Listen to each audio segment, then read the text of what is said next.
வணக்கம், welcome to red line story time. Video பிடிச்சிருந்துச்சுன்னா like பண்ணுங்கள், நம்ம சேனலை சப்ஸ்கிரைப் பண்ணிக்கோங்க. போன வீடியோவில் நான் இதோட முடிச்சிருப்பேன் அப்படின்னா, நான் இந்த ஹாஸ்பிட்டல்லேருந்து உடம்பு சரியாகி வெளியே போவேனா இல்லையானு எனக்கு தெரியல, நான் உயிரோட வெளியே போவேனா இல்லையானு எனக்கு தெரியல அப்படின்னு அந்த டீனேஜ் பையன் ரொம்ப ஃபீல் பண்ணிட்டு இருப்பான். ஏன் நீ இந்த மாதிரி பேசிகிட்டு இருக்க? உனக்கு நல்லபடியாக உடம்பு சரியாகி நீ சீக்கிரமாக வெளியே போவ. அது மட்டும் இல்லை, என்னோட ப்ரெஷர் குக்கர் ஒன்று வீணாகி போயிடுச்சு. நீ தான் எந்த பிராண்டில் எந்த ரேட்டில் வாங்கினா குக்கர் நல்லாயிருக்கும் அப்படிங்கிறத எனக்கு சொல்லணும். ஏன்னா நீ தானே ஹோம் அப்ளையன்சஸ் கடை வச்சிருக்க, என்ன புரியுதா அப்படின்னு சாக்ஷி கேட்குறா. கண்டிப்பாக உங்களுக்கு சொல்லாமலையா, இருக்கிறதே ஹை ரேட்டில் பிராண்டடான ஒரு குக்கரை நானே உங்களுக்கு ஃப்ரீயாக தரேன் அப்படின்னு டீனேஜ் பையன் ஜாலியாக பேச ஆரம்பிக்கிறான். இப்படி பேசிகிட்டு இருக்கும்போதே எனக்கு பசி எடுக்க ஆரம்பிக்குது, அதனால் அந்த சாப்பாடை சாப்பிட ஆரம்பிக்கிறான். இதை தள்ளி இருந்து டென்னிஸும் கவனிக்கிறான். அந்த டைமில் டென்னிஸ் கிட்ட குழந்தைங்களை பார்த்துக்கிற அந்த ஆனி டாக்டர் வராங்க. இந்த வேலையெல்லாம் சாக்ஷி கரெக்டாக பண்ணுறால, நல்ல விஷயம் தானே அப்படின்னு அவங்க கேட்கும்போது எந்த பதிலுமே சொல்லாமல் டென்னிஸ் அங்கேருந்து கிளம்பி போயிடுறான்.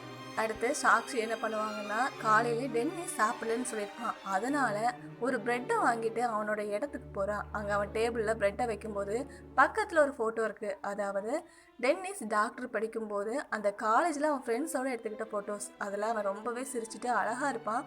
அதை பார்த்துட்டு அச்சோ எம்புட்டு அழகாக இருக்கான் அப்படின்னு அதை சைட் அடிச்சுட்டு நிற்கிறா.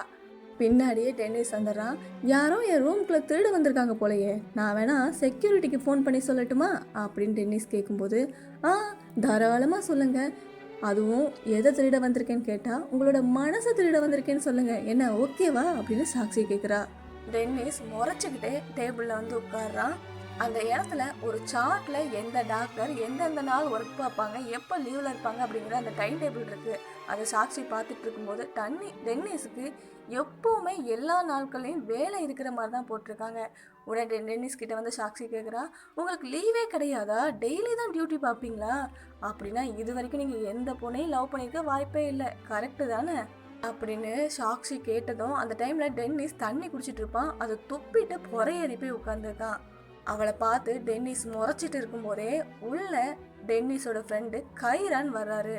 நீ சொன்னது என்னமோ உண்மைதாம்மா, இது வரைக்கும் இது எந்த பொண்ணையும் லவ் பண்ணதே கிடையாது, எப்போ பார்த்தாலும் மூஞ்ச உருன்னே வச்சிருப்பான் அப்படின்னு கிண்டல் பண்ணிட்டே உள்ள வர்றான் கைரான். உடனே சாக்ஷி சொல்றா, உடனே நான் அக்செப்ட் பண்ணிக்கிறேன், உங்களோட லவ்வை நான் அக்செப்ட் பண்ணிக்கிறேன், என்னோட அப்ளிகேஷனை ஏற்றுக்கோங்க, நான் உங்களை லவ்வராக ஏற்றுக்க ரெடியாக இருக்கேன் அப்படின்னு சாக்ஷி சொல்கிறா. உடனே டென்னிஸ் முறைச்சிக்கிட்டே சொல்கிறான், இங்கே பாரு, நீ ஒன்றும் எம்பி எம்எல்ஏ எலெக்ஷனில் நிற்கல, உன்னோட அப்ளிகேஷனை எப்போவுமே நான் ரிஜெக்ட் தான் பண்ணுவேன், என்ன புரியுதா அப்படின்னு டென்னிஸ் கேட்குறான். உடனே சாக்ஷி மூஞ்ச திருப்பிட்டு அங்கேருந்து கிளம்பலான்னு பார்க்கும்போது டாக்டர் கைரான் சொல்கிறான், சரி உனக்கு பிடிக்கலனா என்ன, எனக்கு இந்த பொண்ணை ரொம்ப பிடிச்சிருக்கு, நீ லவ் பண்ணலன்னா சொல்லு, நான் வேணா அவளை லவ் பண்ணுறேன் அப்படின்னு சொல்கிறான். இதை கேட்டுட்டு டென்னிஸ் சொல்கிறான், டேய் ஏன்டா உனக்கு இவ்வளோ மட்டமான டேஸ்ட்டாக இருக்குது, போய் இவளையா ஒரு அரை பைத்தியண்டா இவ அப்படின்னு மறுபடியும் கிண்டல் பண்ணுறான் டென்னிஸ்.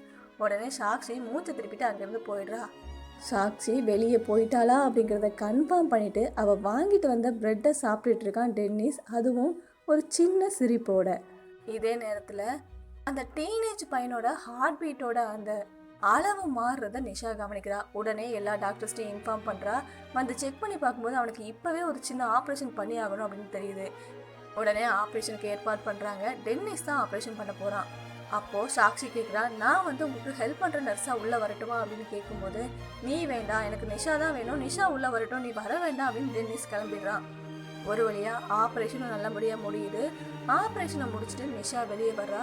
சாக்ஷி அது வரைக்கும் அந்த ஆப்ரேஷன் தேட்டர் வெளியே நின்றுட்டு நிஷா வந்த உடனே இப்போ அவன் எப்படி இருக்கான், ஒன்றும் பிரச்சனை இல்லையான்னு கேட்கும்போது, ஆப்ரேஷன் நல்லபடியாக முடிஞ்சது அப்படின்னு நிஷா பதில் சொல்லிட்டு போகலாம் அப்படின்னு திரும்பும்போது சாக்ஷி சொல்கிறா, பரவாயில்ல, நீ கரெக்டாக அவனோட ஹார்ட் பீட் இருக்கிற அந்த மானிட்டரை கவனிச்சிருக்க, உன்னை மாதிரி என்னால் இதெல்லாம் பண்ண முடியுமான்னு தெரியல அப்படின்னு சாக்ஷி சொல்லும்போது, இங்கே பாரு, நான் இங்கே நல்லா வேலை செய்யவும் எல்லாத்தையும் நல்லபடியாக கற்றுக்கவும் வந்திருக்கேன், உன்னை மாதிரி லவ் பண்ணுறதுக்கும் ஒருத்தரை கரெக்ட் பண்ணுறதுக்காகவும் நான் இங்கே வரல அப்படின்னு சொல்லிட்டு நிஷா கிளம்பி போயிடுறா. இதை கேட்குற சாக்ஷிக்கு கொஞ்சம் கஷ்டமாக இருக்குது, என்னடா இவ இப்படி சொல்லிட்டு போகிறாளே அப்படின்னு நினச்சிட்டு அங்கேயே நிற்கிறா.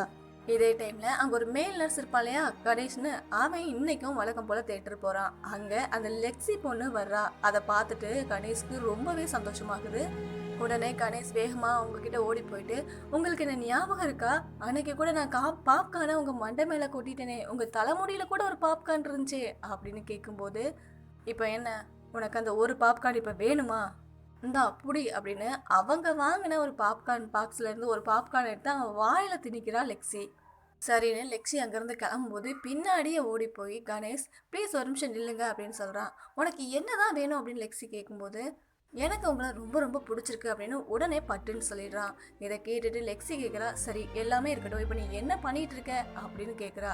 நான் இந்த மாதிரி ஒரு ஹாஸ்பிட்டலில் மேல் நர்ஸாக ஒர்க் பண்ணிட்டு இருக்கேன் அப்படின்னு கணேஷ் சொன்னதும் இதை கேட்டதும் லெக்ஸி செம்மையாக சிரிச்சிடுறா.